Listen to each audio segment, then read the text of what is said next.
Good morning, Mark Soderberg with ADM Investor Services with your morning ag outlook. Mostly higher trade across the ag space overnight. Wheat prices leading the charge, up 4 to 5 cents, pretty much across all three classes. September, Chicago is seeing some follow-through strength following yesterday, posting a key reversal day, perhaps an indication, at least for now, that short-term selling below that $5 level has dried up. Corn is 2 better, soybeans 2 to 3 better. Products are mixed, down a little bit in the meal, while bean oil has bounced back about 35 points. Day 3 of the Pro Farmer Crop Tour yesterday saw strong yield potential in Illinois, with their estimate coming in at just below 200 bushels an acre.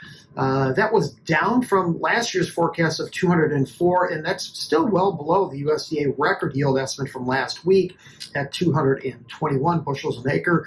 Pod count data at 1,479 pods per 3x3 foot squares. That was a record high. The USDA is forecasting 65 bushel per acre yield in Illinois, and that matches the record high from 4 years ago. Western Iowa yields and pod counts were both seen well above a year ago and their 3-year average. However, disease risk is still noted.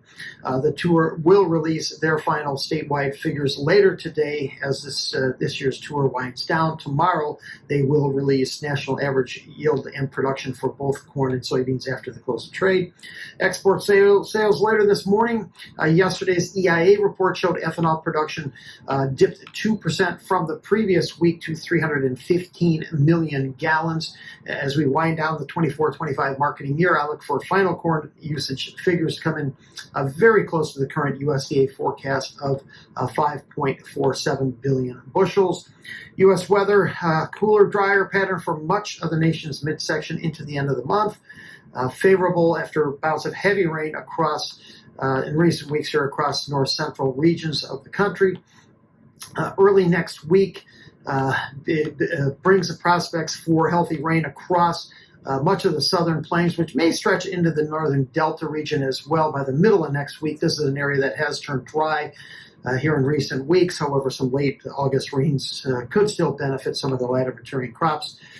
Given the lack of a trade deal with China, USDA and Congress are looking at a new round of financial aid for farmers who are suffering hardships from the low commodity prices. The timing of the payment will likely be well after this year's harvest. China's efforts to establish deeper ag trade relationships with Argentina seem to have hit a rough patch here recently as they suspended poultry imports from the South American country. This just after renewing them 5 months ago. And this is just days after a cargo of soybean meal destined for China from Argentina was diverted to another country due to quality concerns. December corn continues to build support here above that $4 level. Near-term resistance is at $4.11. Support at the contract low of $3.92. The Buenos Aires Grain Exchange estimates Argentine corn plantings in the 25-26 crop year that start next month will rise nearly 10% to 7.8 million hectares. Inside trade for Nove beans overnight as it continues to consolidate above moving average support at 1026 with resistance just below the 1050 level. That was last week's high. New 2-month low in SEP oil overnight as it gets closer to filling a gap from the middle part of June. It would take a trade down to 50.91 to fill that gap. There's also 100-day moving average support at 51.08. Inside trade for SEP meal overnight after holding support at its 100-day moving average. Resistance for September Chicago wheat, that comes in at 523. Inside trade for September KC overnight. Thanks for listening, everyone. Have a great day.